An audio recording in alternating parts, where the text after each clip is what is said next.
cuando hacemos también esta expo y cuando vienen nuestros agricultores y se apersonan ante el llamado de estos congresos para que se vea la capacidad que tiene este rubro en Venezuela. Es el rubro bandera, es el rubro que más se siembra en 10 estados del país. Genera una economía en el sector primario de más de 1.200 millones de dólares. Cuando vamos al sistema, cuando lo transformamos, lo llevamos a anaquel, lo podemos volver 3 veces más.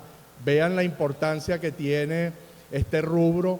Aprovechen todas las ponencias que están dando, aprovechen todas las nuevas innovaciones, todo lo que se está haciendo para que nosotros podamos ser más eficientes, más productivos. A nivel mundial, este rubro se viene a la baja junto con el trigo, junto con la soya. Paradójicamente, eso no ocurría hace más de 30, 40 años, pero eso es lo que tenemos. Debemos ser, queridos amigos productores, mucho más productivos, más eficientes. He trabajado y he pateado estos 3 años por todo el país, he llevado el mensaje de la asociatividad, he visto cómo los productores asociándose han echado hacia adelante. Lo mismo le pido a todos nuestros compañeros, a todos nuestros inversionistas, todos los que tienen que ver, empresarios también de los agroquímicos, que se agremien, que se hagan fuertes. Venezuela, el sector privado necesita de gremios fuertes. FEDEAGRO es un gremio que va a cumplir 59 años en la defensa de todos los productores. Aquí hay expresidentes de FEDEAGRO, he visto ahorita a Pedro Solano, Pedro Rivas, seguramente está parte de mi directiva. Entendamos que en la asociatividad está la fortaleza de nuestros productores, de manera que no me quiero extender porque ya he visto que venimos coleando las presentaciones, pero quería, dentro de todo lo bueno, de todo lo que hemos manejado, la situación luego de las dificultades de producción, dificultades del acceso de alimentos, de que hayan liberado más de 8.000 ítems y la lista ahora está en menos de 1.000, que el sector primario vegetal, en el caso de semillas, de agroquímicos, no se les privilegie con la exoneración de IVA y aranceles. Muchos países en el mundo lo hacen, Centroamérica, Colombia, de manera de que este mensaje que le llegue también al Ejecutivo, le llegue al ministro que estuvo ayer, que estoy seguro que nuestros empresarios que nos venden semillas, agroquímicos, maquinaria, muy preocupados lo abordaron. Estamos trabajando junto con la Vicepresidencia, Ministerio de Alimentación, estamos trabajando con industria, el CENIAT, con industria, Fedecámara, todos abordados para que no se nos encarezcan nuestros costos de producción. Bueno, que les aproveche este segundo Expo Congreso del Maíz, de verdad que somos unos privilegiados. Producir alimentos para los venezolanos, eso le da soberanía a este país. Ese es el mensaje que siempre quiero transmitirle cuando hablo por prensa, cuando lo hago por televisión o radio, que Venezuela es un país que debería tener garantizada su soberanía agroalimentaria. Nosotros no deberíamos estar gastando más de 3.000, 4.000 millones de dólares en alimentos que se pueden producir en el país y privilegiando productores y empresarios de otros países. De manera que este es mi mensaje, un mensaje de optimismo, de que este año, si nos acompaña el clima, vamos a volver a recuperar rendimientos. Vamos a tratar, Pedro Solano me hablaba ahorita de la ley de semillas. Queremos una ley de semilla moderna que se ajuste a la época que estamos viviendo y vamos a trabajar para ello. Vamos a tener que convencer a cada político, a cada diputado de la Asamblea Nacional para que nos pueda ayudar en esto. Gracias a todos y que les sea de gran provecho este segundo Expo Congreso de Maíz.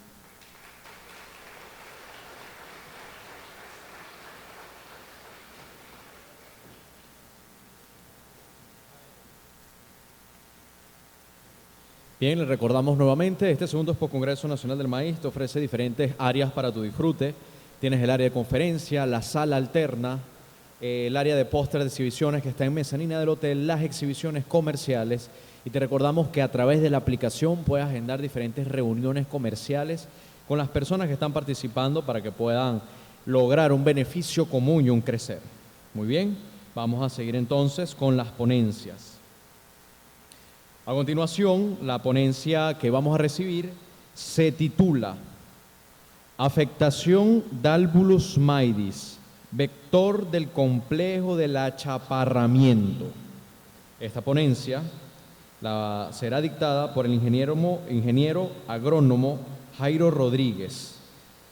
Jairo Rodríguez es ingeniero agrónomo con maestría en protección de cultivos, coordinador senior de cultivos para la nutrición y salud, Alianza Biodiversity CIAT Colombia. Entre sus áreas de especialización cuenta la siguiente: biología y estrategia de manejo d'Albulus maidis, evaluación del impacto de los cultivos modificados genéticamente, efectos sobre artrópodos no blancos del suelo, entre otras cosas que ustedes van a poder encontrar dentro de la aplicación donde se ve la reseña completa de cada uno de los ponentes.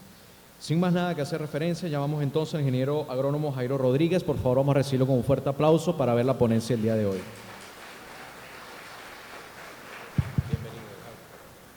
Buenos días a todos y gracias por la invitación para ser parte de este evento académico que es de suma importancia para poder lograr, como decía la persona que estuvo antes, que la agricultura adquiera el valor que debe tener para el beneficio de los agricultores y de los consumidores. Porque no es solamente el beneficio del agricultor, sino que es el beneficio de nosotros como consumidores. Entonces pensemos en eso. Yo siempre he dicho, la vida es como un embudo, parte ancha y parte angosta. Entonces, cuando nosotros exigimos productos de alta calidad, el agricultor debe incorporar productos de alta calidad para generar rendimientos de calidad. Bueno, la idea de hoy es que empecemos a trabajar con algo relacionado con d'Albulus maidis. Ustedes se preguntarán, ¿qué es ese insecto? ¿Está en Venezuela? Yo no lo he visto. Pues vamos, a medida que vayamos transcurriendo la presentación, ustedes pueden levantar la mano y decir, sí, yo lo he visto esto en mi lote o lo he visto en el lote del vecino, ¿correcto? El centro de origen de d'Albulus maidis es México. Este insecto coevolucionó con el teosintes y solamente puede tener progenie o hijos en el maíz. Por favor, tengan eso presente, es uno de los primeros tips. Solamente tiene hijos en maíz. Pues sí, efectivamente, en 1979 hay el reporte en el CABI de la presencia de d'Albulus maidis. Pero el achaparramiento del maíz en Venezuela, Malaguti y otros lo reportaron en 1969, o sea que ya el patógeno está acá. Tenemos el insecto, tenemos el patógeno y en la mitad tenemos maíz. O sea que esta ecuación es los tres individuos. Si yo no tengo maíz, no hay preocupación. Pero tengo maíz, ya hay el reporte del patógeno y el insecto, podemos tener una ecuación que va a terminar en pérdidas de rendimiento. Miren, la incidencia de d'Albulus maidis, también un trabajo en Venezuela, ahí está la fuente para el que la quiera asumir. Incidencia, daño y antecedentes, la incidencia baja, daño alto y un antecedente alto. Entonces, el que quiera tomar ese artículo, o sea que sí hay investigación, sí hay reportes de d'Albulus en Venezuela, de pronto la incidencia del patógeno o la incidencia del insecto son bajas y no permitimos ver el efecto, ¿correcto? Pero a medida que nosotros vamos a incrementar las áreas de maíz, vamos a ver estas situaciones un poco problemáticas. Entonces, este es el insecto, se los presento, él es d'Albulus maidis, lo conocemos como saltahojas del maíz, chicharrita del maíz, cigarrita del maíz, saltahojas, cícula amarillenta, es un Hemiptera cicadélide. Yo aquí lo único que les quiero decir a ustedes es algo, yo les voy a dar una clave para que ustedes en el campo, en adelante, cuando vayan, puedan identificarlo.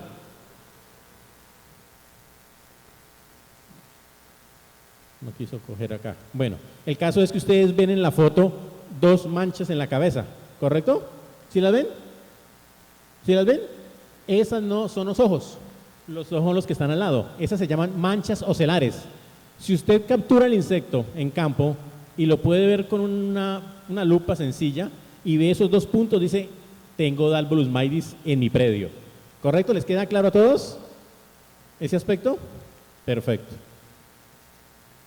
Otro aspecto interesante es que Dalbolus oviposita en las hojas, en la nervadura central. O sea que él va a hacer un daño mecánico por oviposición y un daño mecánico por alimentación. Y un daño adicional por ser el transmisor de las enfermedades. Aquí vemos las posturas. Aquí vemos en este lado las ninfas. Estas ninfas no son transmisoras de la enfermedad. Ellas primero tienen que adquirir el patógeno para poderlo transmitir. Eso es una ventaja porque no se transmite transováricamente, o sea que no, la mamá que tiene el patógeno no lo transmite a los hijos. Eso es importante para el manejo de Dalbolus maidis. El ciclo de vida son huevos 6 días, fecundidad una hembra tiene la capacidad de colocar 400 a 500 posturas, el ciclo de vida de un macho es de 51 días y las hembras 99 días. Aquí algo interesante que también se lo lleven ustedes. Si no hay maíz, no quiere decir que la especie se va a perder o va a desaparecer. No, ellos tienen unos hábitos y es entrar en latencia en las malezas cerca a zonas húmedas o distritos de riego para poder una hembra estar ahí 180 días. ¿Y qué va a esperar? Que salga maíz, va al maíz y va a colocar de 400 a 500 posturas, el 50% son hembras. Ninfas, es el estado de las ninfas en diferentes estados de desarrollo. Los adultos tenemos, vean nuevamente, vean que tenemos machos y hembras y tienen todos las manchas ocelares. Entonces es el carácter diagnóstico que nos sirve a nosotros para poder identificar de una manera sencilla el insecto en campo. ¿Cuáles son los factores abióticos que inciden en la dinámica de Dalbolus maidis? Tenemos el maíz y sus parientes silvestres son los únicos que favorecen el desarrollo, lo que les acabo de decir. Temperatura es clave en la distribución del insecto. Dalbolus requiere 648.26 grados día por encima de un umbral. O sea, esos 648 dice que cuando el insecto cumple esa cantidad de temperatura, cumple su ciclo de vida de huevo a adulto, con 648. Ahorita vamos a ver un ejercicio. El rango de oviposición óptimo está entre los 17 y los 35 grados centígrados. Creo que aquí cumplimos, o en las zonas maiceras del país cumplimos con ese rango de temperatura, ¿correcto? Y algo muy interesante, los invito a que vean este artículo, es muy interesante. Dice, el rango de distribución de Dalbolus está más restringido a la planta huésped, ni a la altura, ni a la temperatura. Si hay maíz, ahí va a estar Dalbolus maidis. ¿Por qué? Porque es el único cultivo que tiene hijos. Entonces miremos acá. Esto es un ejercicio que ustedes lo pueden, en vez de utilizar 120 días, pueden utilizar aquí. ¿Cuánto es el ciclo del maíz? ¿Cuánto es el ciclo del maíz acá? ¿Cuánto? 120, entonces nos va a servir, vea. Entonces, ¿qué pasa? Él necesita 648 grados día para completar el ciclo. Si estamos a una temperatura de 10 grados centígrados, tenemos 2 generaciones, ¿correcto?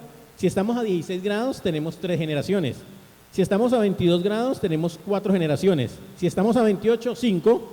O sea que nosotros aquí tenemos la fortuna de tener 6 generaciones, ¿correcto? Por la temperatura. Entonces, ese es el efecto del cambio climático. Ahora los estudios con insectos están fundamentados en los grados día para determinar el impacto de 1 grado más de temperatura. Pero vean lo interesante que es. También las posturas. Entonces, decimos que a partir de la temperatura óptima son más o menos 26 a 29 grados centígrados. Ahí lo vemos, asterisco y el cajón, ¿correcto? Y a 17 grados centígrados la eclosión es más lenta, ¿correcto? Pero nosotros difícilmente vamos a estar aquí a 17 grados centígrados en las zonas maiceras del país, ¿correcto?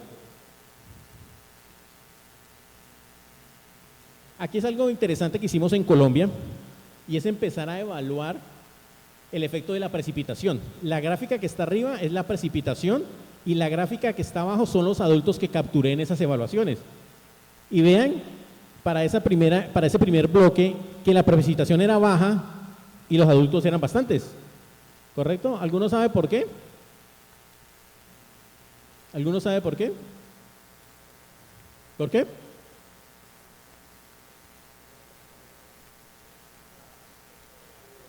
¿Y qué?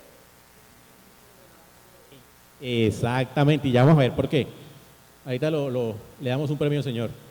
Entonces miremos acá, tenemos, en el tercer bloque tenemos tenemos precipitación alta bajas poblaciones. Y vamos a ver por qué es eso.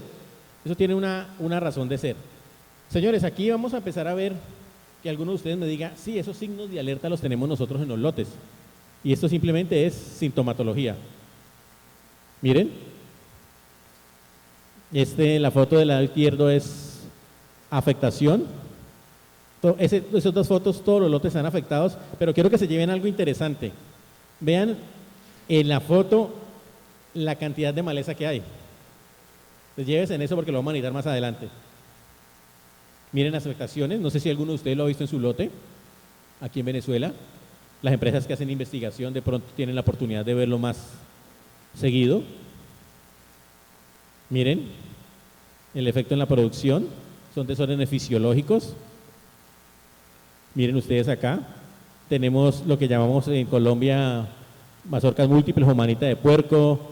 Vemos acá que se forma una mazorca adicional y muy probablemente si quitamos la envoltura del maíz no encontramos mazorca. Miren esto. Es un ataque interesante. Entonces yo siempre digo, para mí no es problema, porque yo vendo tuzas. Pero los que venden maíz, sí es problema, ¿correcto? Entonces todo tiene su óptica, ¿no? No sé si de pronto alguno aquí lo ha visto. Entonces ahora sí, ¿por qué es tan interesante este insecto?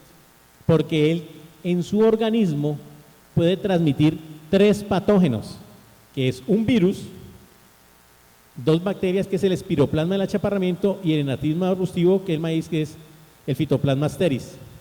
¿Ya? Entonces tenemos un virus y 2 bacterias. Por eso debemos nosotros manejar el término que es sintomatología del complejo del achaparramiento.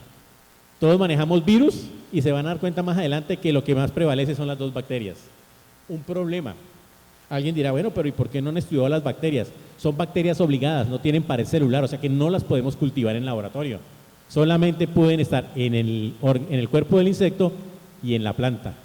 Y en la planta se ubican en los haces vasculares, en el floema.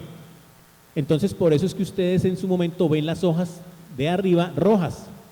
¿Por qué? Porque no hay traslocación de la fuente al vertedero, que es la mazorca de maíz.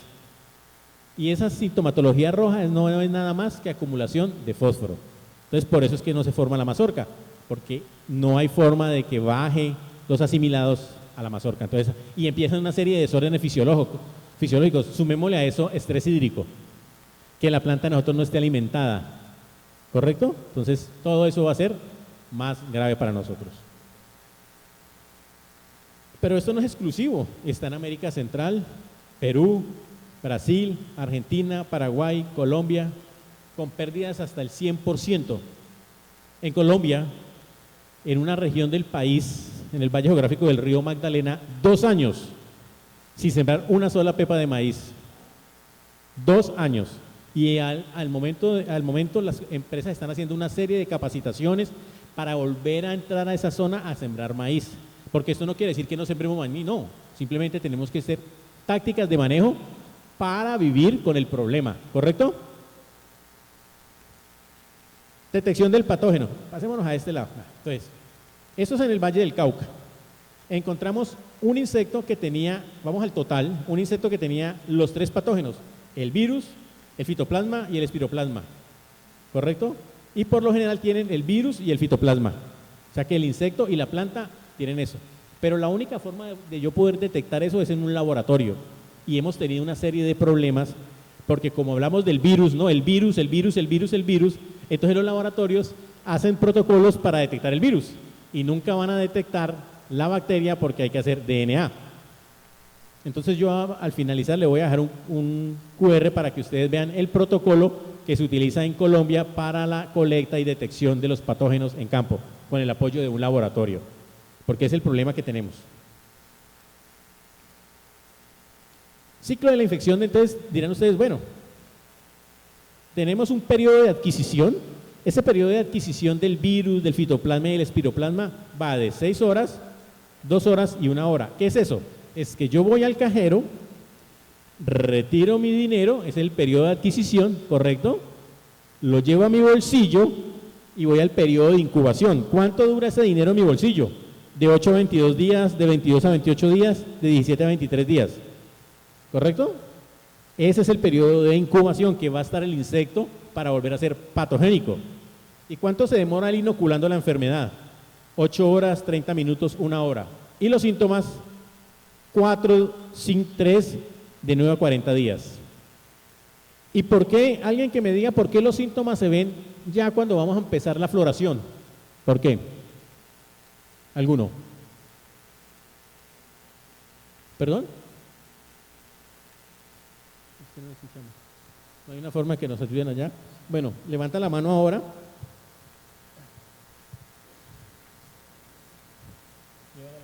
Por favor, ¿quién está hablando? Que levante la mano. ¿Buenas vos? ¿Por qué?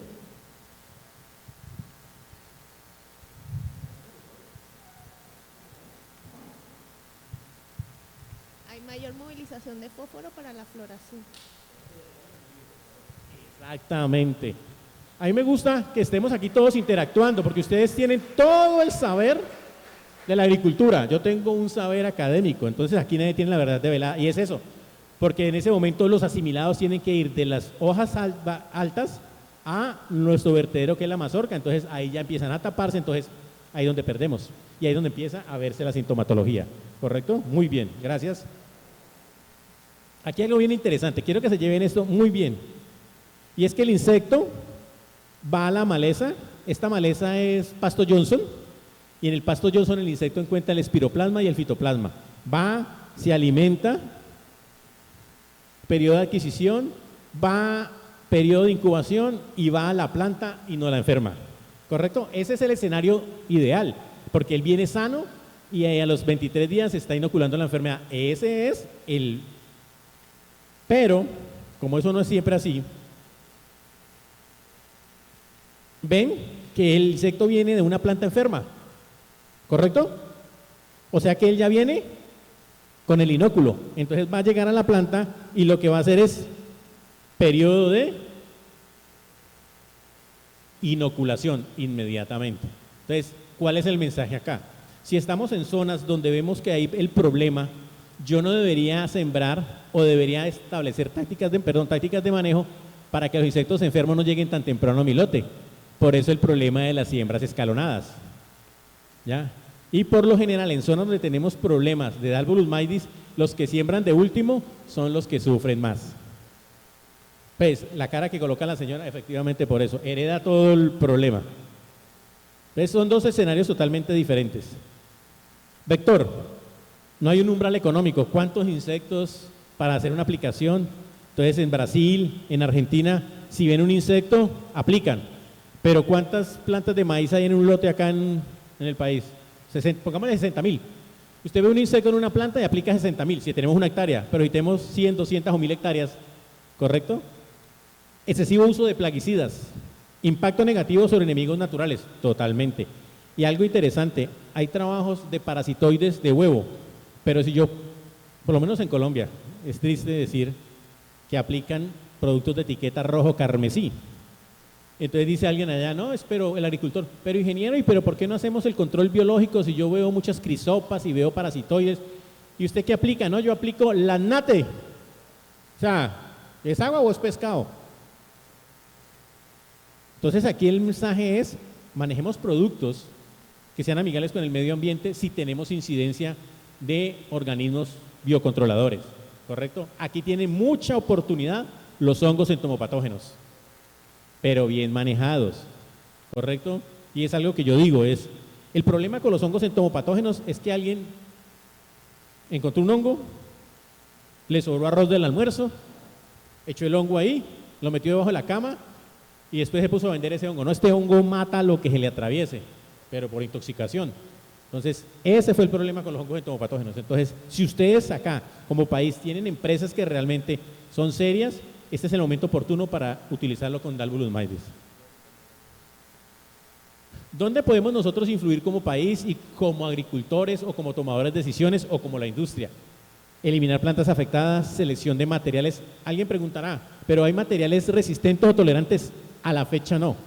Estamos desarrollando investigación para determinar materiales que tengan respuesta diferencial, pero en este momento que nadie vaya a llegar a decirles a ustedes, no, es que este material yo lo probé en la finca de José y allá no le dio nada, porque si lo lleva para la finca de don Pedro, le puede dar hasta gripa. Entonces, ojo con eso, ¿correcto?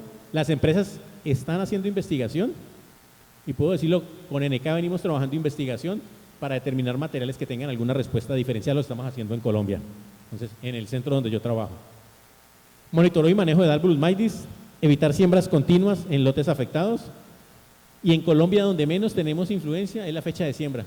Todo en Colombia las fechas de siembra son reguladas, pero todo el mundo siembra a la maldita sea. Y los que siembran en diciembre, atravesados, lloran. Entonces, ¿qué pasó el año pasado?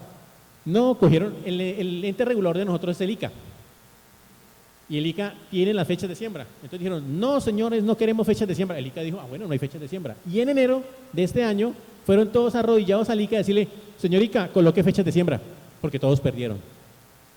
¿Por qué? Porque tomaron una decisión basados en la lluvia.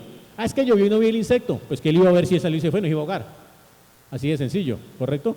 ¿Qué pasa con nosotros cuando nos coge un aguacero en la calle? ¿Qué hacemos? Nos metemos a un techo, ¿cierto? Pero no quiere decir que el aguacero exterminó la población humana. Salimos después. Entonces, eso es algo muy importante, sobre todo cuando tomamos decisiones. ¿Cuál es la propuesta para minimizar el impacto? Reducción del inóculo. Señores, si ustedes tienen en sus fincas esta imagen, tenemos el lote preparado. Yo no tengo ninguna discusión con el manejo que le hacen ustedes dentro del lote, pero dígame si alguno de ustedes tiene en el borde de su lote este escenario. Levante la mano. ¿Ninguno? Le cuento que voy al lote. ¿El señor? Sí, todos, yo estoy más que seguro. Entonces, ¿cuál es el mensaje? Esto no es que esté mal, vamos a cambiar, ¿correcto? Entonces, ¿cuál es el mensaje? Que nosotros debemos manejar es en esa parte, es con una jama, determinar si tenemos el insecto y utilizar hongos entomopatógenos o productos de síntesis química que estén registrados para el uso en maíz y hacer un control ahí, porque va a ser una menor área.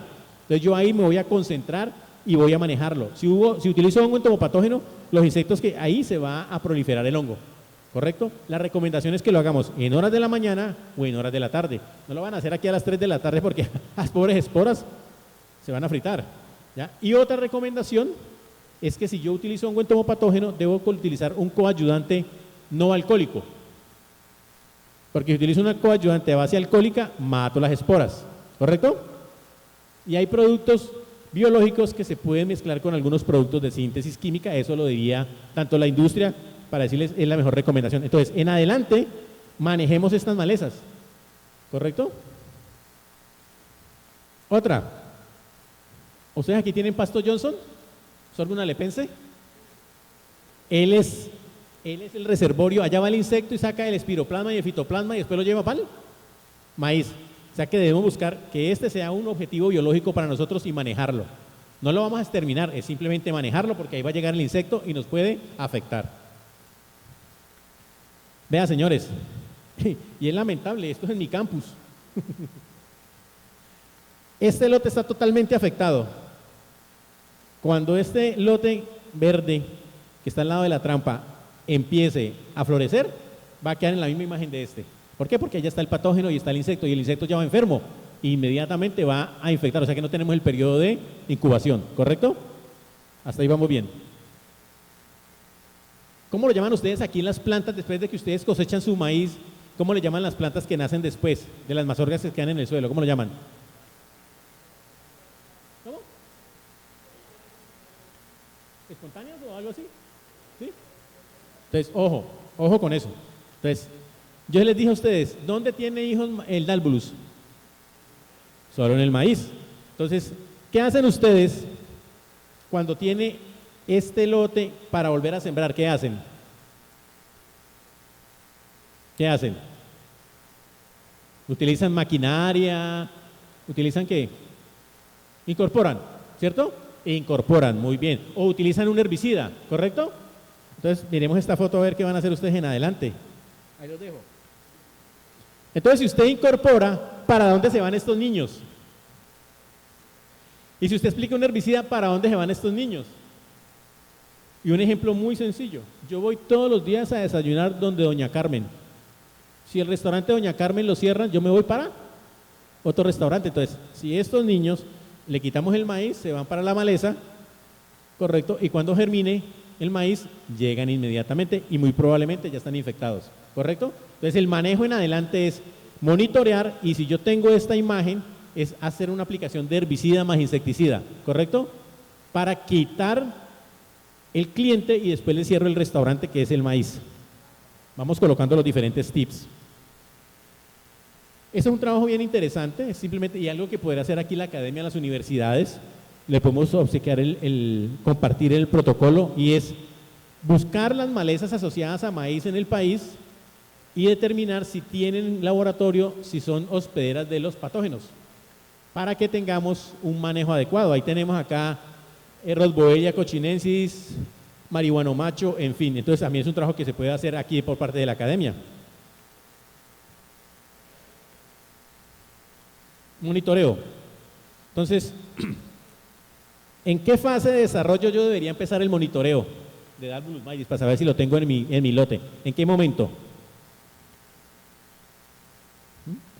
Ya cuando el maíz está germinado, cuando el maíz está más grande, o en la parte de abajo que no es sembrado el maíz. ¿En qué momento lo haría yo?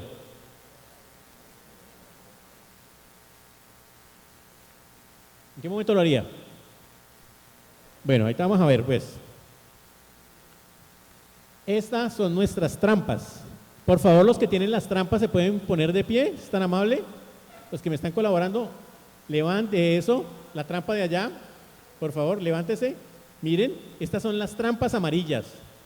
Pero ustedes se dan cuenta, yo ubiqué a personas alrededor perdone que los utilice como para esquematizar, alrededor del lote de maíz. O sea que yo colocaría mis trampas alrededor del lote de maíz, ¿correcto? Y me decía el señor que esas las conocen ustedes aquí también, porque la utilizan para monitorar la candelilla en caña. Entonces es lo mismo, simplemente que ahorita la vamos a utilizar para monitorear Dalbolus maidis. Eso no es control, sino monitorear que tengo la especie. Entonces lo que debemos hacer nosotros es, esos de 40 por 40 centímetros, muchas gracias, los colaboradores, gracias. Y lo que hacemos nosotros es colocarla, ojalá antes de sembrar, cuando yo estoy preparando mi lote, para monitorear de dónde me está llegando el insecto.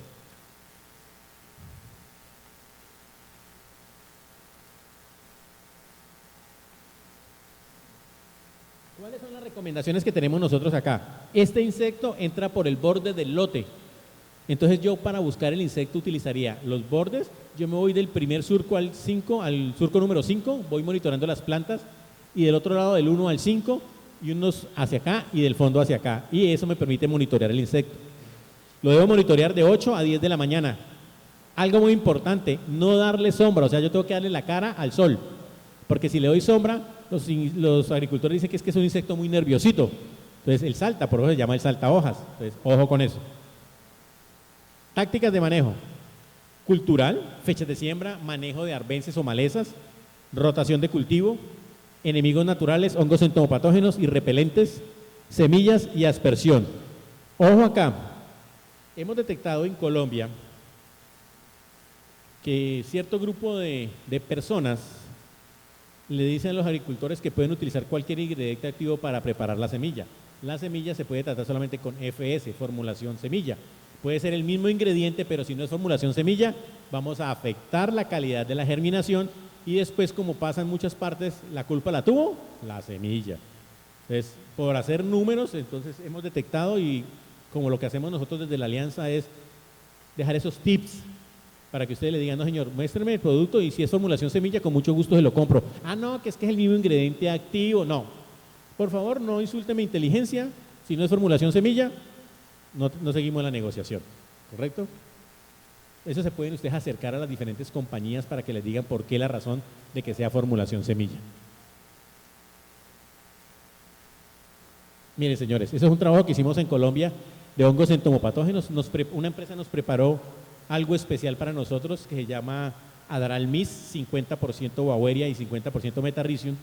Entonces, ¿qué hice yo? Y ustedes lo pueden hacer. Fui al campo y encontré unos insectos como muertos. Entonces, ustedes pueden coger esos insectos, llevarlos a la casa y los colocan en un tarrito con una servilleta, un poquito de humedad, y es lo que se llama eso, una cámara húmeda. Y vean ahí, Metarrhizium y Beauveria bassiana. ¿Qué es lo interesante de los hongos? que aquí llega un insecto, toca ese otro insecto y se va a contaminar inmediatamente. Y este es un trabajo que hicimos, un tratamiento específico que lo utilizamos también en mezcla con producto de síntesis química y nos funcionó muy bien. ¿Ya? Esto que les traigo yo acá es el arsenal, lo único que tenemos en Colombia para el manejo. ¿Y por qué lo único? Porque no sé cómo será la regulación acá, pero en Colombia el producto tiene un registro para uso en maíz. Yo no puedo llevar un producto que tenga registro en otro cultivar y no en maíz para utilizarlo. Entonces, solamente en maíz. Y de esas moléculas que están ahí, el sulfosaflor se usa en maíz y tiene registro para dálvulos. Y la mezcla de betacilfutrin y midacloprid también tiene registro para dálvulos y para maíz. O sea que es poquito lo que tenemos, pero porque son los que tienen registro para maíz. Porque yo les digo acá, aquí sí tenemos que ser muy responsables. Si yo hago un manejo irresponsable, ¿se imaginan que generemos resistencia en ese insecto? Que puede tener 6 generaciones en mi lote. Sería caótico. Acá voy a enumerar y alguien que levante la mano y me diga qué hace falta. Entonces es eliminación de plantas voluntarias, ¿correcto? La 1. Implementar trampas amarillas, detectar la migración del insecto. No sembrar cerca de lotes evidencia de síntomas. Elección de híbridos con mayor tolerancia. Yo no utilizo la tolerancia. Respuesta diferencial. Semilla certificada y tratamiento de semilla. Ojo con eso también, la semilla certificada. Respetar fechas de siembra. Monitoreo del vector desde emergencia hasta B8.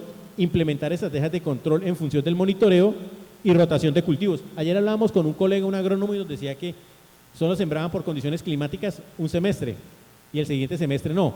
Pero eso les favorece a ustedes. Pero si yo hago manejo de malezas, porque si yo no hago manejo de malezas o no destruyo las voluntarias, ahí va a estar mi amigo esperando que germine el maíz el otro ciclo. Entonces, ustedes tienen una oportunidad muy interesante por cuestiones climáticas, pero enfocados en las malezas y en las voluntarias, ¿correcto? Entonces, ¿qué falta acá? Aquí falta un punto. ¿Cómo? Ajá. En lotes y canales, perfectamente, por favor. Eso es lo que falta ahí, ¿correcto? Aquí es algo que ya con eso vamos a terminar, es la dinámica de Dalbolus maidis.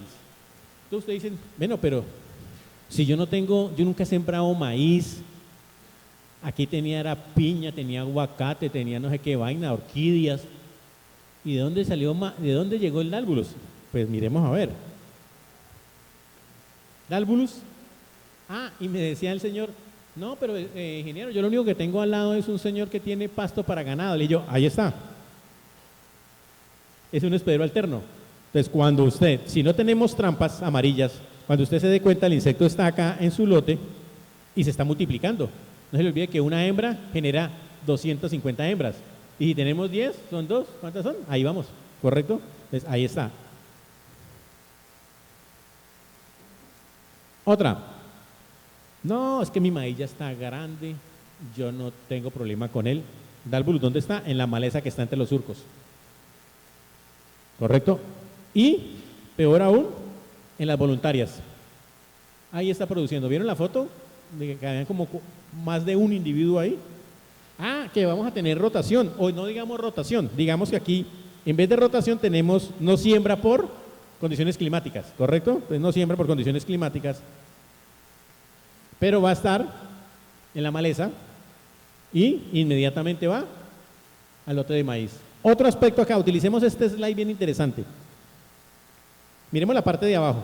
Tenemos las plantas pequeñas y si yo tengo Dalbolus, la aplicación la hago donde dirigida a qué?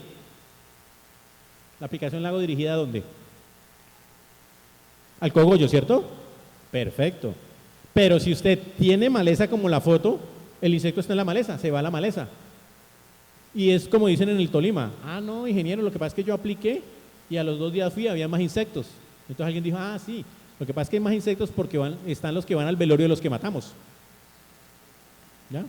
Y ojo acá este mensaje, depende de la molécula que yo utilice, porque si yo voy a utilizar un producto de contacto, voy a matar lo que toque, no lo que viene.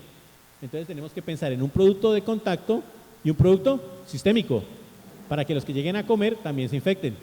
Y si yo tengo maleza, debo también dirigir la aplicación a la maleza, porque si no, ténganlo por seguro que no van a obtener ningún control. Desen en cuenta, si yo volvemos a la gráfica de abajo, si en vez de rotación yo tengo no siembra por condiciones climáticas, yo debo estar monitoreando las malezas para hacer un control ya en la maleza, con hongo entomopatógeno, hongo de síntesis química o un producto de síntesis química y evitar de que me lleguen los insectos, ¿correcto? Esa es la mejor forma. Pero para eso debo colocar las trampas amarillas para que me digan cuándo está, porque no tenemos tiempo para ir todos los días al lote, ¿correcto? Señores, llévense en esto. No hay una única estrategia, o sea, tengo que hacer diferentes estrategias.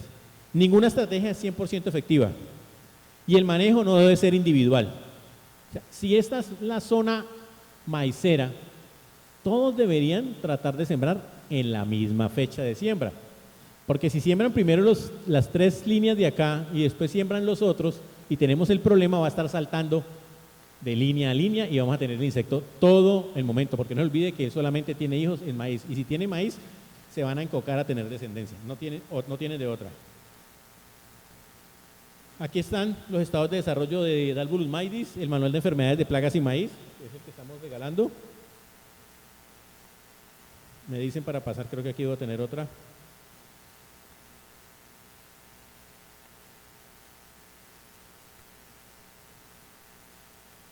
Lo pueden compartir sin ningún problema. Y vamos a ver si tengo acá otro. Y este es importantísimo para la academia, por favor. Este es protocolo toma de muestras para detección de molicutes. Este es importante porque es en lo que estamos fallando. La verdad es lo que estamos fallando. ¿Listo? Bueno, es lo que tenía para compartir con ustedes. Ah, claro, con mucho gusto. Hágale. Me dicen para pasarla. Sí, ya terminamos. Ya ustedes, si quieren, no sé cómo manejan lo de las preguntas. Ya voy. Ahí está. Listo, ya.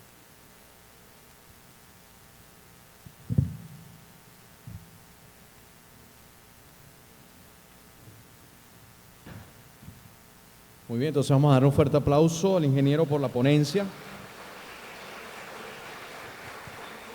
Ok, entonces viene la ronda de preguntas y respuestas, que es con el micrófono. Les recordamos nuevamente que a través de la aplicación se canalizan todas las preguntas y respuestas de este foro. Perfecto.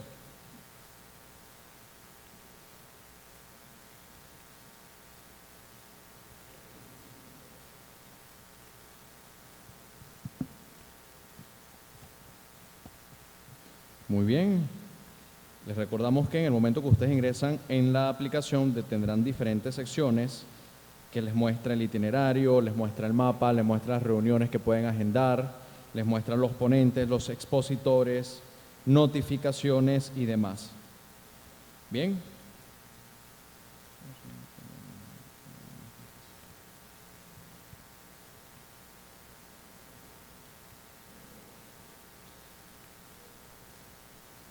Tenemos una sola pregunta por parte de Carlos Perdomo. Manejo post cosecha para el control de huevos del Dalbolus. La verdad sí que hemos detectado eso, pero más cuando estamos movilizando material vegetal. O sea, lo que tenemos que avanzar en eso porque podemos estar, por las posturas, muy buena la pregunta, podemos estar movilizando material vegetal infectado con posturas a sitios donde no tenemos nosotros ese problema con Dalbolus. Entonces, mi recomendación es lo que estamos haciendo hasta ahora, es simplemente una recomendación, es que si estamos en una zona donde tenemos alta incidencia de Dalbolus maidis, no movilicemos material vegetal a zonas donde no tenemos incidencia de Dalbolus maidis, porque ahí están las posturas. ¿Ya? Gracias. Muy bien. Muy bien, esperamos aquí entonces. Llamamos al señor Gregorio Seminaca que nos acompañe en el escenario. Vamos a hacer entrega del reconocimiento al ingeniero agrónomo Jairo Rodríguez por su invaluable contribución a la agricultura venezolana a través de esta vitrina donde se imparten conocimientos y se transfieren nuevas metodologías. Les recordamos que los ponentes que nos acompañan, cada uno recibe este reconocimiento de mano del comité organizador.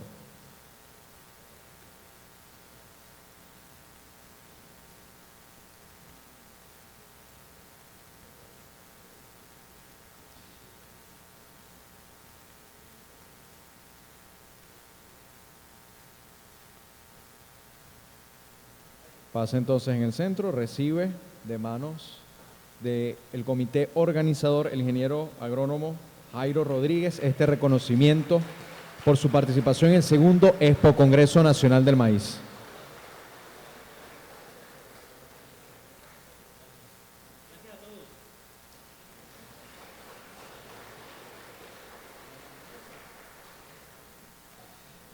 Muy bien, esperamos que estén disfrutando este segundo día del segundo Expo Congreso Nacional del Maíz, la vitrina más grande de transferencia tecnológica y de conocimientos en el área agrícola del país. Les recordamos que además de esta sala de conferencias, contamos con la sala alterna, contamos con las exhibiciones, contamos con los pósters, donde van a ver diferentes investigaciones que hicieron las universidades que participan acá, en trabajos muy importantes que nos permiten ayudar y superar el rendimiento de nuestros cultivos. Muy bien.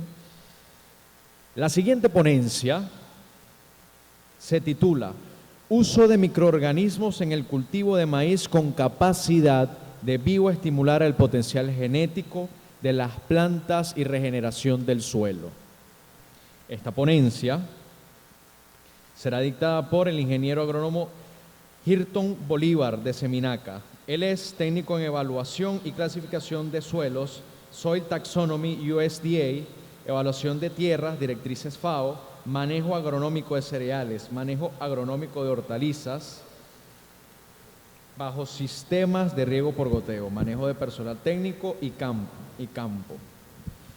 Pueden conseguir más información de él y la reseña completa sobre su formación universitaria y profesional a través de la aplicación. Sin más nada que acotar, vamos a recibir con un fuerte aplauso al ingeniero Hirton Bolívar García.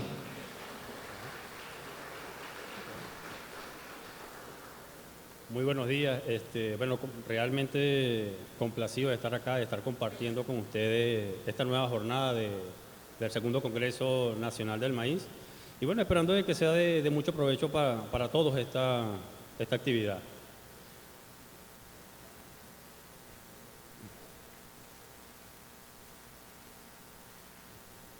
¿Dónde está?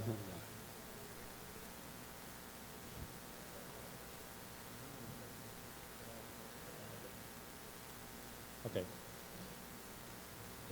Fíjense, el tema de microorganismos en el uso de la agricultura no es nada nuevo.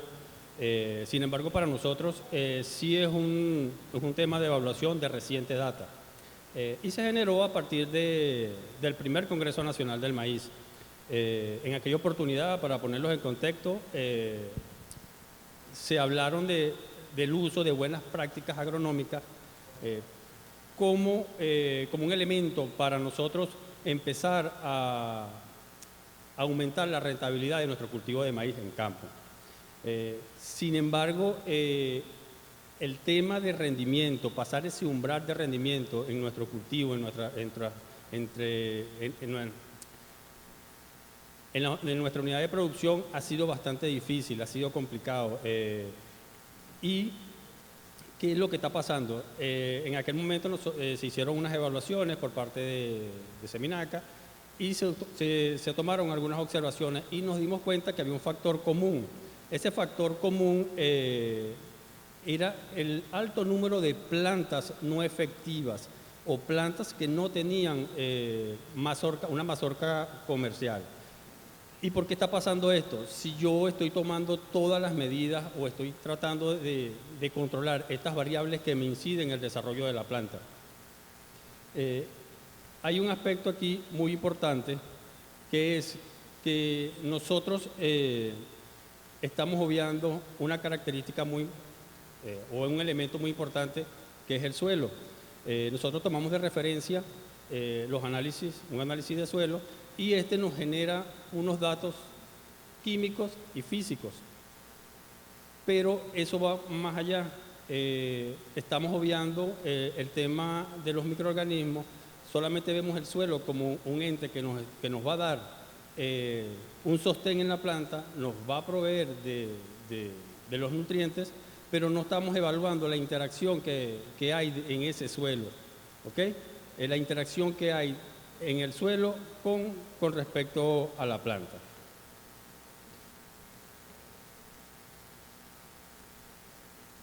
Ok, para comenzar, ¿quiénes somos?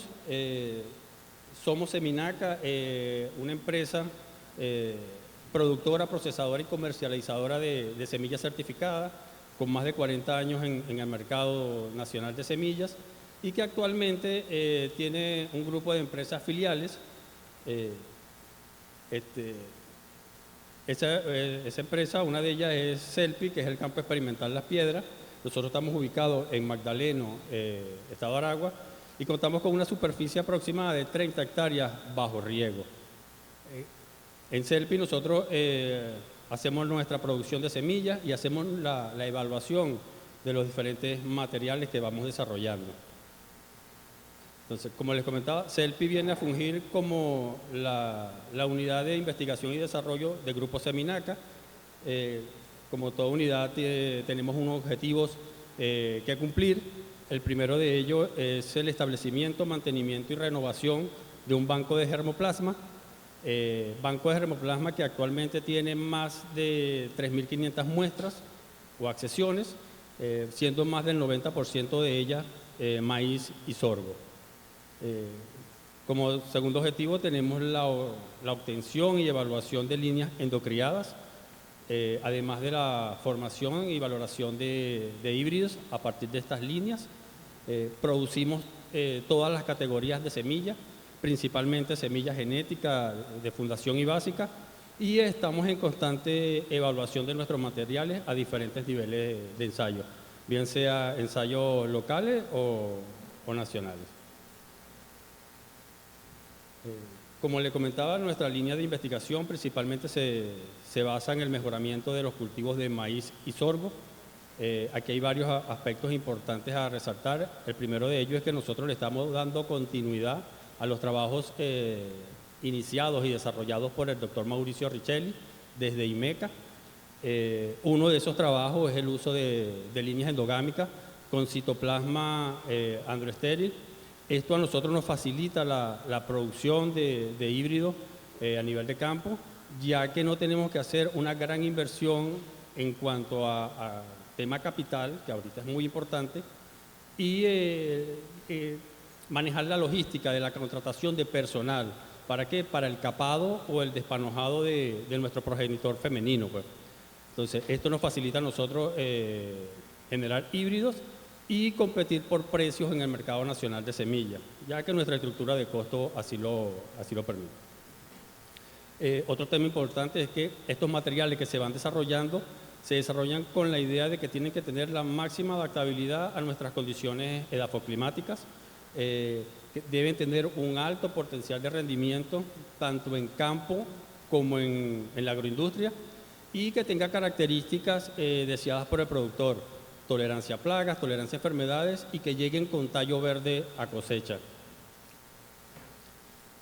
Entonces, bien, como les comentaba inicialmente, el tema de microorganismos no es nada nuevo. Ya en el año 2015, en el Año Internacional del Suelo, la FAO señala que hay más organismos en una cucharada de suelo sano. Este es un concepto que hay que manejarlo bien, suelo sano, que gente en el planeta.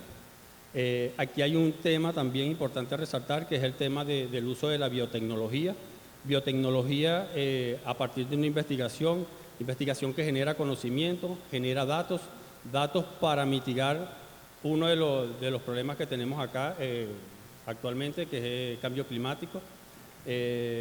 Datos para producir alimentos sanos y, más que sanos, nutritivos. Y lo que nos mueve a nosotros, que es el tema de la sostenibilidad de nuestros sistemas productivos. Entonces, para hablar de microorganismos es necesario hablar del tema suelo, qué es el suelo, qué componente tiene ese suelo y qué es un suelo sano. Entonces, fíjense, tenemos varios conceptos y esos conceptos van a depender del punto de vista del evaluador. Este concepto que les traigo acá tiene un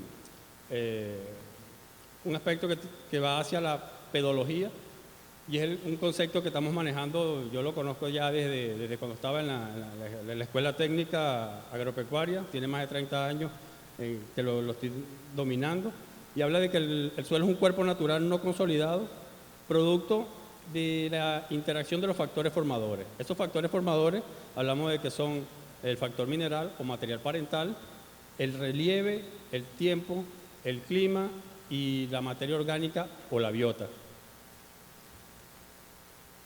Este es otro concepto, este es un concepto más edafológico, más hacia lo funcional, que habla de que el suelo es un organismo vivo, complejo y dinámico, que me proporciona condiciones necesarias para la producción de cultivo. El suelo como tal tiene varios componentes. Entonces, cuando hablamos de esos componentes, hablamos de una fracción mineral, una fracción gaseosa y acuosa y una fracción orgánica.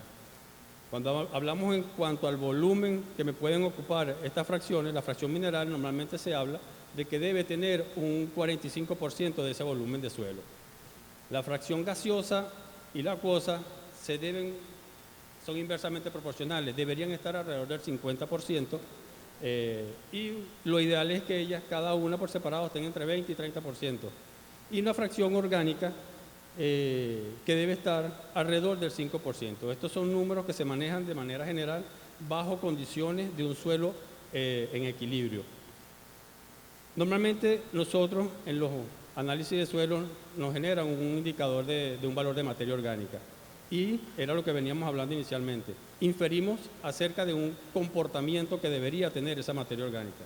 Se habla de que la materia orgánica debería tener, ese valor nos debería reflejar un 50% de microorganismos, un 20% de lo que son humus y un 30% de sustancias orgánicas. Entonces, ¿qué es un suelo sano? Un suelo sano es aquel que permite que las plantas crezcan a su máxima productividad sin enfermedades o plagas, sin necesidad de suplementos fuera de explotación. Entonces, ahorita les acabo de hablar de lo que son el componente o las fracciones que está en ese suelo y ahora vamos a hablar de las propiedades que debe tener ese suelo, un suelo sano, que debe estar en equilibrio. Para tener un suelo sano tiene que haber equilibrio de las propiedades químicas y físicas. Este concepto siempre lo hemos manejado más a través del análisis de suelo y debe haber un componente biológico como les comentaba, siempre inferimos sobre ese comportamiento, mas no tenemos una idea de qué es lo que está pasando en el suelo.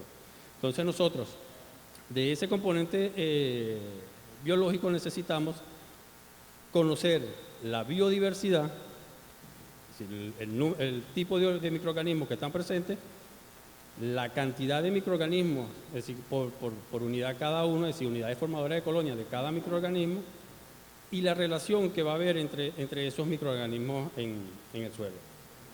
Entonces, los procesos y ciclos que siguen las leyes naturales mantienen todo en equilibrio. Cuando nosotros hacemos una actividad agrícola, ya nosotros no estamos en una actividad natural, es decir, estamos en ya un manejo que va a generar ciertas perturbaciones a nivel de suelo. Y es lo que tenemos que buscar manera de ir minimizando. Entonces, ¿qué tipo de microorganismos nosotros podemos encontrar en el suelo? Acá nosotros le estamos reflejando, o le estoy reflejando por número de microorganismos, los más relevantes en este caso. No son todos, simplemente es una fracción. Y nos damos cuenta que cuando hablamos de bacterias, el número de bacterias que me refleja eso depende del tipo de metodología de estimación. Va a depender también de la profundidad del suelo para esa estimación. Pero nos damos cuenta que es un número bastante grande y significativo. Pues. ¿Qué condiciones necesitan esos microorganismos para estar presentes en ese suelo? En condiciones de equilibrio. Necesitan cantidad y tipo de nutrientes disponibles. Esto va referido a la materia orgánica, va referido a esa relación que pueda tener el suelo con la planta. Mientras mayor sea la biodiversidad de plantas sobre el suelo, mayor disponibilidad de nutrientes, me pueden aumentar la biodiversidad en cuanto a microorganismos. Va a depender de la disponibilidad de agua, la humedad que tenga ese suelo. Se habla de que una humedad óptima para el desarrollo de microorganismos en el suelo debe estar alrededor del 18% de humedad. La temperatura, nosotros estamos en el trópico, esos microorganismos tienen una temperatura óptima de entre los 20 y los 40 grados y una temperatura máxima de entre los 35 y 47 grados. Estamos hablando de condiciones óptimas. El pH me va a definir qué tipo de microorganismos van a estar en más o menos presencia. Normalmente los pH alcalinos, las bacterias se dan mejor, en pH ácido se me dan más los hongos. Y cuando hablamos del efecto rizosférico, estamos hablando de esa biodiversidad de plantas que yo tenga arriba, me va a dar biodiversidad de microorganismos en el suelo. Aquí hablamos de condiciones ideales. ¿Qué condiciones no necesitamos nosotros en campo? Por ejemplo, suelo desnudo, como estamos hablando. Necesitamos vegetación arriba para que pueda haber biodiversidad abajo. ¿Qué otra condición no necesitamos? Las quemas. La quema aumenta la temperatura del suelo, deja suelo desnudo y también me limita me limita las condiciones para el desarrollo de microorganismos. Entonces, bien, tenemos interacciones que se dan alrededor de la rizósfera o cerca de la rizósfera, que me benefician las plantas. La primera de ellas son los PGPRs. PGPRs son rizobacterias promotoras de crecimiento vegetal. Este tipo de bacterias generan sustancias, auxinas, citoquininas, que son fitohormonas, que me estimulan el desarrollo de la planta. Eso es un efecto directo. Como efecto indirecto, me puede generar sustancias como sideróforos que me quelatan el hierro que pueda tener en el suelo para que la planta lo pueda asimilar rápidamente. Tenemos otro tipo de microorganismos como los ligninolíticos, que son microorganismos que han evolucionado para no depender tanto de las raíces, sino que van a la descomposición de materia orgánica, van a la descomposición de ese rastrojo para ir generando sustancias húmicas. Tenemos micorrizas. Las micorrizas son hongos que están en simbiosis con la gran mayoría de las plantas, que van a favorecer la solubilización del fósforo para que la planta lo pueda asimilar y la pueda metabolizar mejor. Hablamos de formadores de sustancias húmicas y celulolíticos. Estos microorganismos están muy relacionados. ¿Por qué? Porque van a esa mineralización de la materia orgánica, y en el caso de cuando llegan estos formadores de sustancias húmicas, ellos en el suelo van a formar una especie de imán para atraer las partículas de arcilla, me las unen por tema de cargas, para ir formando una estructura. Tenemos, además de las micorrizas, tenemos otros microorganismos que se encargan de la solubilización de fósforo, bien sea fósforo orgánico o inorgánico, por ejemplo, pseudomonas, para que la planta pueda asimilarlos de una manera más rápida. Tenemos mineralizadores de minerales. Estos microorganismos, estos minerales que están en el suelo, en una molécula muy grande, estos microorganismos tratan de llevarlos a la planta de una forma más pequeña que la planta lo pueda asimilar. Es decir, degradan ese mineral para que la planta lo pueda asimilar rápidamente. Tenemos fijadores de nitrógeno. Estos son de los mayormente conocidos. Aquí entra el grupo de los Rhizobium. Estos fijadores de nitrógeno tienen una característica particular. Ellos están relacionados con el aire que yo pueda tener dentro del suelo. Es decir, yo necesito buena aireación para que estos microorganismos trabajen. Ellos no fijan nitrógeno de la superficie, ellos fijan el nitrógeno que está internamente en los poros de ese suelo. Es decir, un suelo compacto me limita el desarrollo de estos microorganismos, así yo lo esté aplicando en los consorcios microbianos.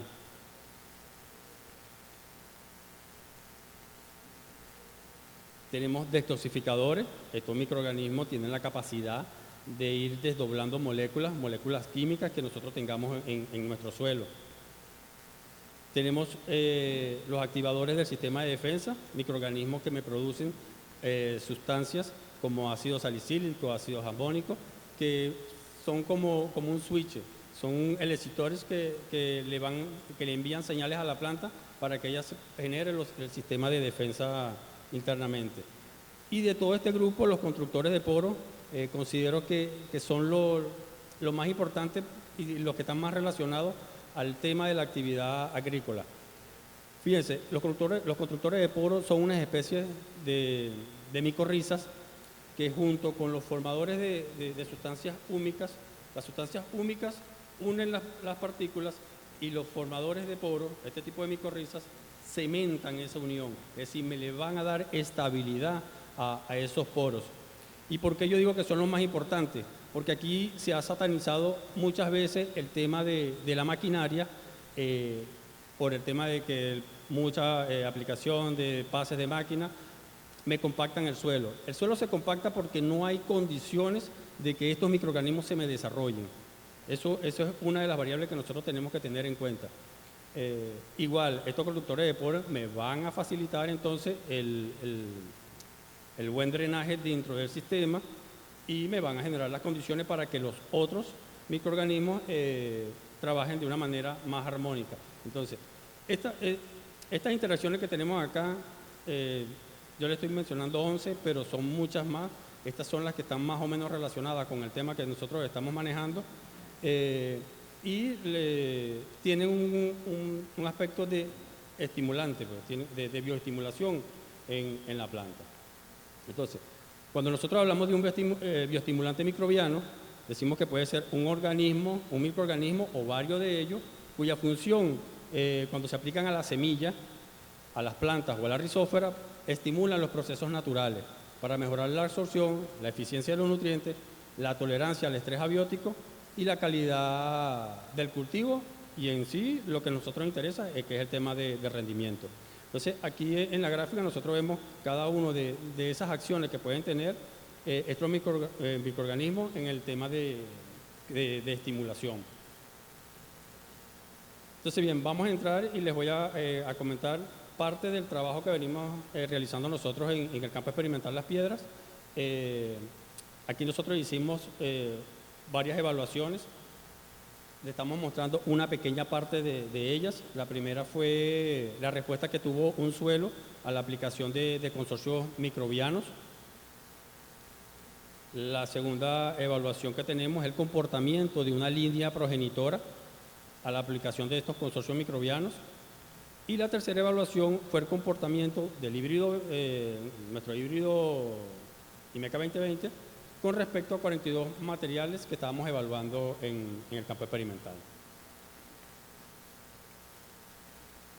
Entonces, bien, ¿qué características tiene la zona? Bueno, la evaluación se realizó en un suelo agrícola representativo de la cuenca del lago de Valencia, de textura arcillosa, de alto contenido de materia orgánica, de moderado a imperfectamente drenado, que se originó de sedimentos aluviales y sobre sedimentos lacustres.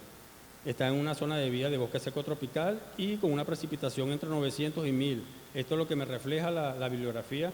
El tema de precipitaciones a nosotros nos está cambiando. ¿Qué aplicamos nosotros en esos consorcios microbianos? Bueno, hicimos aplicaciones al suelo de un grupo de bacterias, hicimos aplicaciones de hongos como tricoderma, levadura como Saccharomyces. Eso lo hicimos al suelo, hicimos tratamiento de semilla, igual con varios microorganismos. Ahí tenemos Bacillus, tenemos Azospirillum, que son en algunos casos se conocen como biofertilizantes, además de hongos como tricoderma, macro, micronutrientes, materia orgánica y ácidos húmicos. Lo que le estoy mencionando acá son los componentes de cada uno de los productos que nosotros utilizamos en las aplicaciones.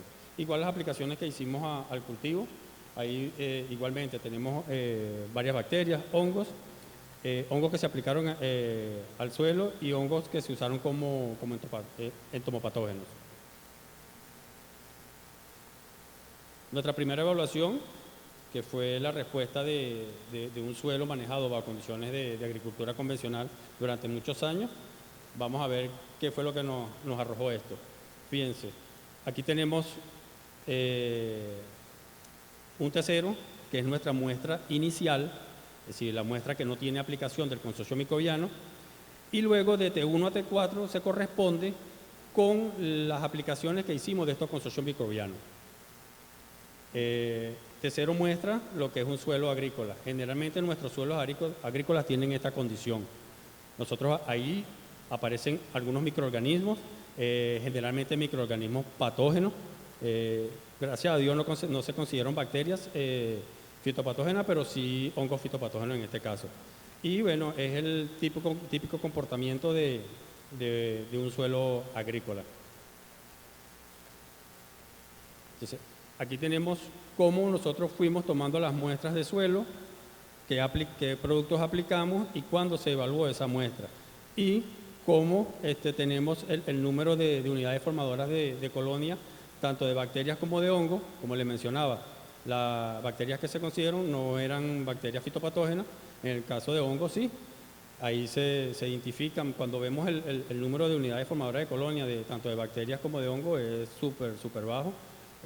Se habla que las condiciones ideales tienen que estar por encima de 1 por 10 a la 12, serían lo ideal, pero fíjense las condiciones. Entonces, cuando identificamos las especies en el suelo que no tienen ninguna aplicación del consorcio microbiano, conseguimos microorganismos patógenos: Aspergillus niger, Aspergillus flavus, Phytium, Rhizoctonia, Penicillium. Estas enfermedades normalmente nosotros las vemos en campo y es típico de nuestros suelos maiceros. Ya cuando hacemos la primera aplicación, donde aplicamos Subviolis subtilis, aquí esto es Trichoderma y Bacillus subtilis, fíjense que ya hay un aumento del número de unidades formadoras de colonia, tanto de bacterias como de hongos. Seguimos consiguiendo microorganismos fitopatógenos.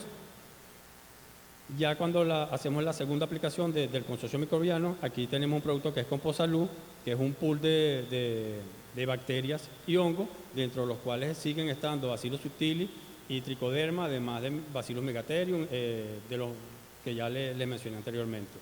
Aquí va aumentando el número de unidades formadoras de colonia y se identificaron ya otras especies. Ya aquí siguen apareciendo algunas fitopatógenas, pero ya me aparece ya el tricoderma y me aparece uno que yo no lo estoy aplicando en el consorcio, pero me aparece ya identificado en ese suelo. Hacemos la segunda aplicación del Composalud, es decir, ya tenemos 3 aplicaciones de consorcio microbiano y seguimos identificando todavía Aspergillus, pero además del tricoderma está el mucor y aparece otro nuevo, que es el Rhizopus, otro microorganismo que yo no estoy aplicando en mi consorcio y me empieza a dar presencia en las muestras. Y la última aplicación, aquí ya nosotros hicimos el manejo a un lote de maíz, hicimos todo el protocolo de Insubiola, aquí hicimos las aplicaciones foliares, más las aplicaciones de estos consorcios al suelo. Y ahí seguimos consiguiendo algunas bacterias, algunos microorganismos patógenos, pero también aparece otro microorganismo que no estamos aplicando en el consorcio, que es Cladosporium. Entonces, bien, fíjense, como lo señalan estos autores, una de las razones de que para que estos tratamientos tuvieran mayor número de microorganismos es debido a la aplicación de los consorcios microbianos y los efectos del metabolismo de estas bacterias que mejoraron las condiciones para que estos otros microorganismos que están en el suelo empezaran a presentarse.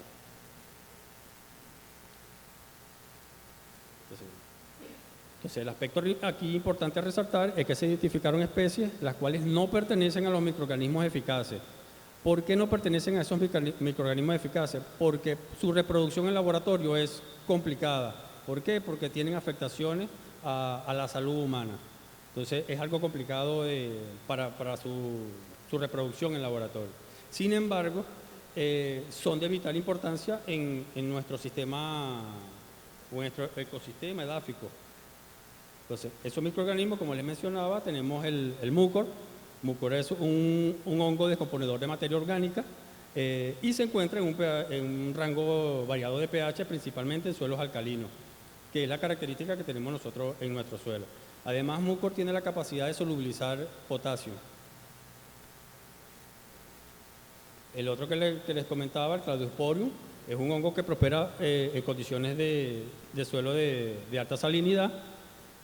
Ya vamos más adelante, vamos a ver en el análisis de suelo las condiciones que tenemos y por qué se están presentando estos microorganismos. Y este microorganismo tiene la capacidad de degradar hidrocarburos aromáticos, cetonas y algunos ácidos orgánicos. Es decir, este microorganismo estaría dentro de esos detoxificadores que les mencionaba anteriormente, pues. Además, tiene otro potencial que es de producir giberelina. Giberelina es una hormona de crecimiento. Entonces, que me tiene un efecto bioestimulador en la planta. El otro microorganismo que está ahí, que normalmente lo conocemos como un organismo fitopatógeno, pero el penicilio es también un microorganismo que me ayuda a degradar el fósforo, ya que produce una enzima, la fosfatasa, que me produce ortofosfato para que la planta lo asimile rápidamente. Esta es la molécula que la planta reconoce para sus funciones metabólicas. Y el otro microorganismo es el Rhizopus, es un microorganismo degradador de materia orgánica y que también tiene capacidad de solubilizar fósforo en el suelo. Aquí nosotros comparamos el análisis de suelo, características químicas iniciales, antes de la aplicación de los microorganismos y luego de la aplicación de todo el protocolo que acabamos de nombrar. Entonces, tuvimos una reducción, es decir, el pH de nosotros pasó aquí en esta condición todavía se mantiene como ligeramente alcalino, pero la tendencia es a buscar la neutralidad y esto lo justifican algunos autores que señalan que la aplicación de los consorcios microbianos tienden a ir hacia la alcalinidad del suelo. En el caso de la conductividad eléctrica, aquí nosotros sí tuvimos un salto muy importante, aunque no es un tema de que nos puede afectar en cuanto al contenido de sales, sí hubo un aumento y esto posiblemente se deba a la solubilización de microelementos que estaban de elementos que estaban en esa materia orgánica que tenemos en ese suelo. Si se dan cuenta que esa materia orgánica, fíjense el valor que nosotros tenemos, un valor de 4,19, es un valor muy alto comparado con la gran mayoría de suelo maicero, y que igualmente hubo un incremento en esa materia orgánica y posiblemente sea a la mayor presencia de microorganismos solubilizadores o descomponedores de materia orgánica. Y el otro aspecto importante, si se dan cuenta, es el tema del fósforo y el potasio. Fíjense que nosotros pasamos de 18 partes por millón, es un valor de medio a alto, igual que el potasio, son valores de medio a alto. Fíjense, pasamos de 18 partes por millón a 50 partes por millón. Eso es un número súper importante y esto se debe, como lo señalan varios autores, a la aplicación del consorcio microbiano. Varios de esos microorganismos que nosotros identificamos ahí tienen la capacidad de solubilizar fósforo y tienen la capacidad de solubilizar potasio. Entonces, esos elementos los teníamos en el suelo y los microorganismos empezaron a hacerlo disponible, hacerlo soluble y aprovechado por la planta. Okay. La segunda evaluación va referida a la aplicación de un consorcio el manejo del consorcio microbiano a una línea experimental. Una línea que nosotros tenemos ahorita en una fase de producción, va a su segundo ciclo de producción. Una línea endogámica, son materiales pequeños, de porte bajo. Nosotros nos interesa porque es de grano duro, por las características de la hoja. Son hojas semierectas, de buena forma, de aspecto de planta y aspecto de mazorca. ¿Por qué estamos buscando este tipo de materiales, tipo de hojas? Por el tema de la alta densidad. Estamos buscando materiales que nosotros podamos ir aumentando el número de plantas por unidad de superficie. Este es el manejo que nosotros le estamos dando a esta línea. Nosotros hicimos una primera producción de la línea bajo un manejo convencional y luego hicimos una producción bajo un manejo de productos edáficos con el consorcio microbiano. Fíjense que en el manejo convencional estamos usando 300 kilos de NPK y 200 de urea. En el manejo edáfico nosotros vamos a una reducción de ese NPK. La urea sí la mantenemos porque sabemos que la urea o el nitrógeno es un elemento muy importante en la producción de maíz y hay que tenerlo en consideración.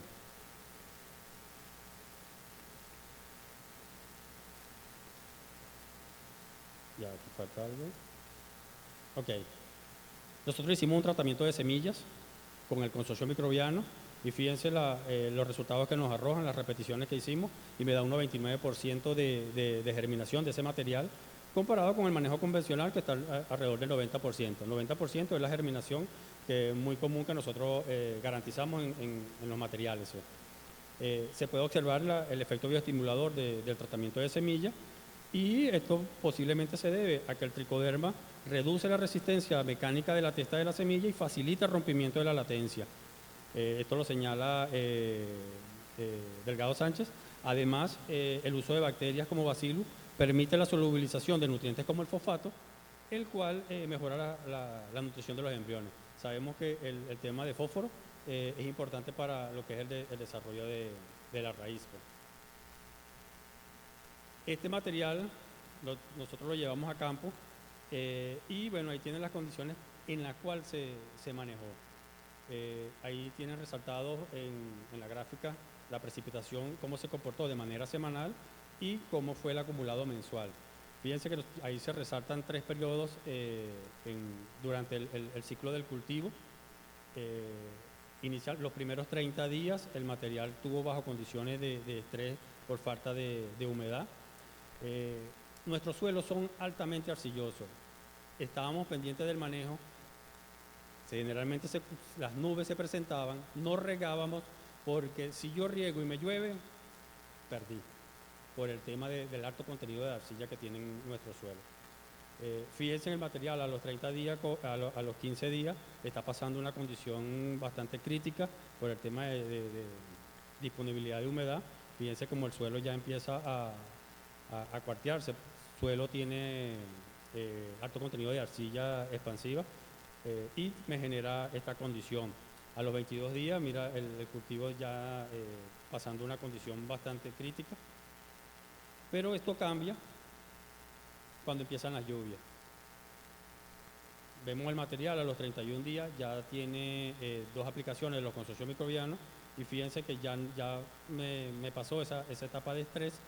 Aquí empiezan las lluvias y el cultivo empieza a desarrollarse de manera normal, no me está presentando ya ninguna condición, ya su nutrición se ve al máximo. Aquí hacemos una comparación. Nosotros teníamos al lado de ese lote de maíz, había un sorgo que se sembró, no son la misma especie, pero sí están bajo las mismas condiciones edafoclimáticas. Fíjense el material a los 44 días de nuestra línea. La parte de arriba está el sorgo, un poco amarillento, estresado por la cantidad de agua que había caído. Aquí a los 52 días de la línea, el material se presenta verde, sin ninguna condición de estrés. Un desarrollo normal, el sorgo está presentando condiciones de estrés por el efecto de la cantidad de agua que había caído ya a esa época. Y a los 59 días vemos el material que está en floración y sin embargo todavía sigue presentando características de que no me está presentando ningún problema de estrés. Sin embargo, el sorgo que tiene al lado sí sigue mostrando esos síntomas de estrés por el exceso de humedad. Aquí comparamos, del otro lado teníamos también un maíz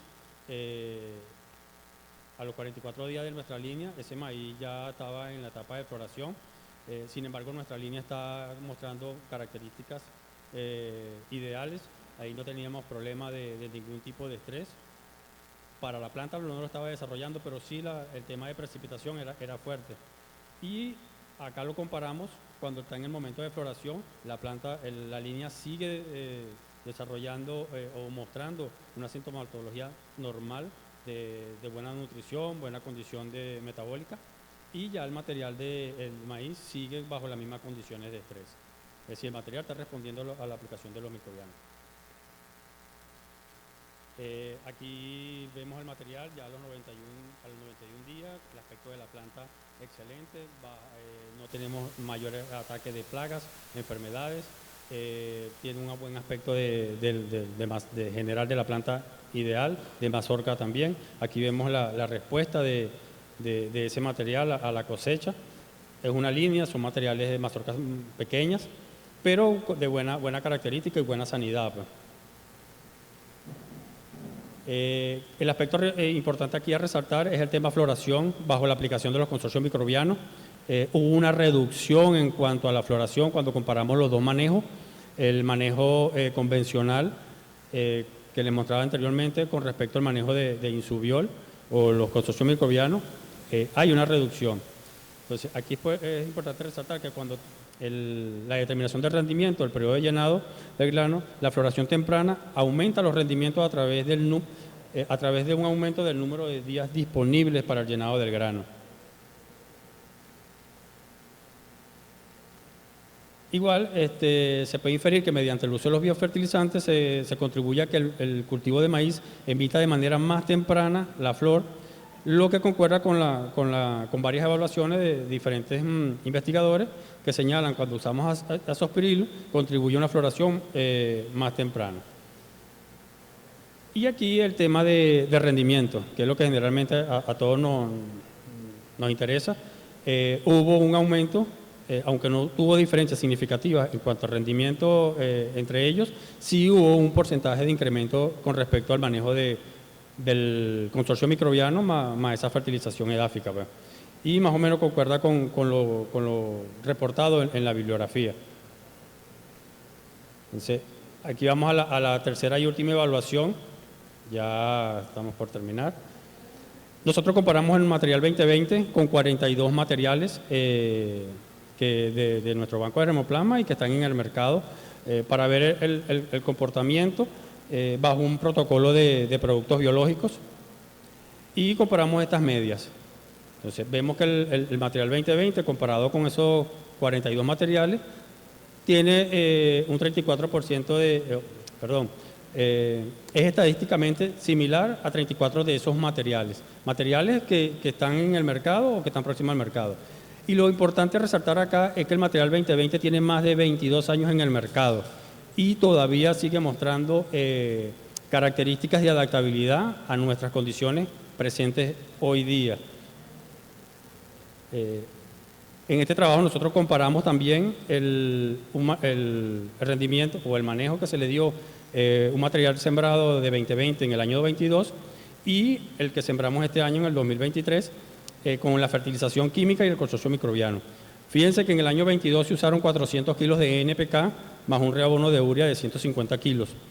Y en el trabajo que hicimos recientemente estamos usando simplemente 100 kilos de NPK. Tuvimos una reducción del 75% del NPK aplicado al suelo. El reabono de urea sí lo dejamos igual y la aplicación de los consorcios microbianos. Aquí vemos ya. Se me fue.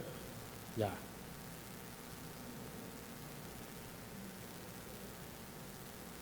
Ok. En cuanto al rendimiento, comparamos los dos rendimientos, vemos que cuando trabajamos con el consorcio microbiano y la fertilización edáfica, tuvimos un incremento del 15.32% con respecto al manejo anterior de nuestro material. ¿Qué nos estamos dando cuenta acá? Que el uso de estos microorganismos en el suelo sí tuvo un efecto sobre nuestro material.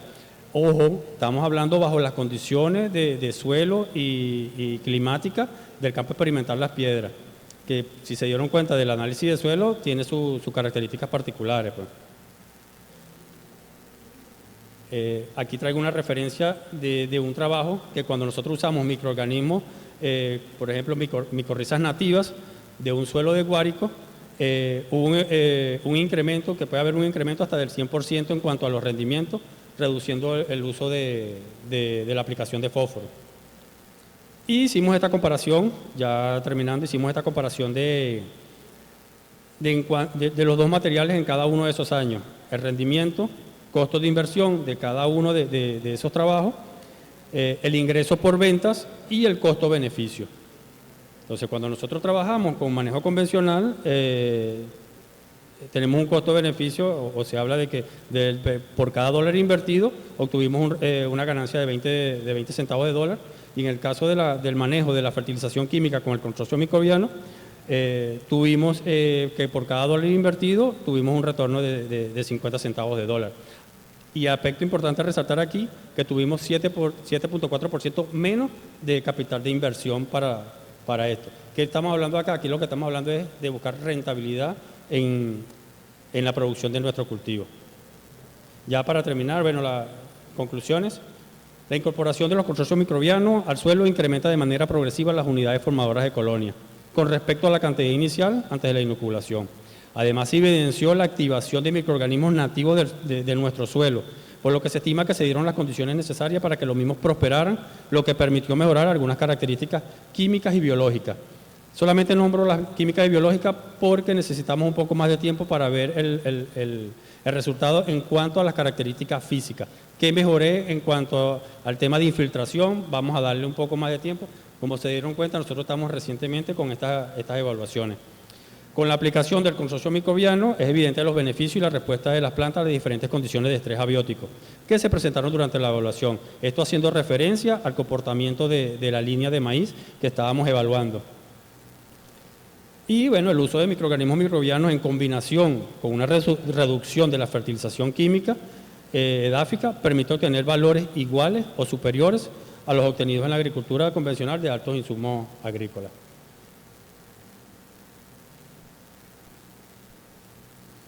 Consideraciones finales, continuar con la investigación, como estamos hablando, estamos recientemente en estas evaluaciones, queremos convalidar todos estos trabajos que venimos realizando, utilizar otras fuentes de fertilizantes, tanto orgánicos como inorgánicos, y evaluarlos sobre nuestros materiales y compararlos con otros en el mercado. Entonces, promover la producción de maíz bajo condiciones de fertilización edáfica y aplicación de los microorganismos eficientes, ya que en conjunto representan una alternativa potencial para favorecer el crecimiento y desarrollo de las plantas de maíz en condiciones de campo. La implementación de prácticas agrícolas ecológicas basadas en la innovación científica, aquí tiene que ver el tema de la biotecnología, para que nos ayude en cuanto a tener alternativas de manejo. Y bueno, hacer uso de las diferentes herramientas de diagnóstico disponibles para determinar las características físicas, químicas y biológicas mediante el muestreo y análisis periódico de nuestro suelo. Bueno, el suelo es capaz de dar lo que seas capaz de hacer por él. Ya con esto, bueno, terminamos. Gracias.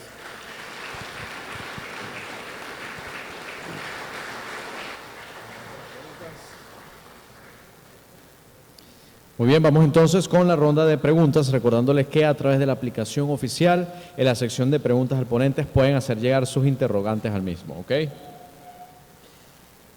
Escribe Omar Antonio Cauro Colmenares: ingeniero, saludos, excelente su ponencia. La pregunta es la siguiente: ¿ustedes tienen algún protocolo para realizar o identificar la carga microbiana presente en nuestro predio, detenerlo donde se pueda adquirir? Sí, nosotros cuando iniciamos el trabajo microbiológico nos contactamos con la profesora Yarixa, le presentamos la situación que teníamos y ella nos dio las opciones. Hicimos el muestreo y a partir de ahí ella nos empezó a dar recomendaciones en cuanto a nuestras características de suelo. Entonces eso lo hicimos a través de la empresa Insubiol. Tenemos un trabajo ya... trabajo que iniciamos, bueno, lo iniciamos con ellos y bueno, vamos a la par en cuanto a la investigación. Pues. Bien, vamos con la siguiente pregunta. ¿Qué piensa del uso experimental que se ha venido desarrollando del uso de hongos micorrizos como aceleradores del proceso de absorción y distribución de nutrientes edáficos y qué recomienda para hacer uso de los mismos en el campo. Ok, fíjense, ahí yo le mostré una investigación o un trabajo de investigación que se había hecho con micorrizas nativas, es decir, micorrizas que se aislaron de los suelos de Guárico, y bueno, los resultados que ellos obtuvieron fue una reducción en el uso en cuanto a fósforo y el tema de los rendimientos.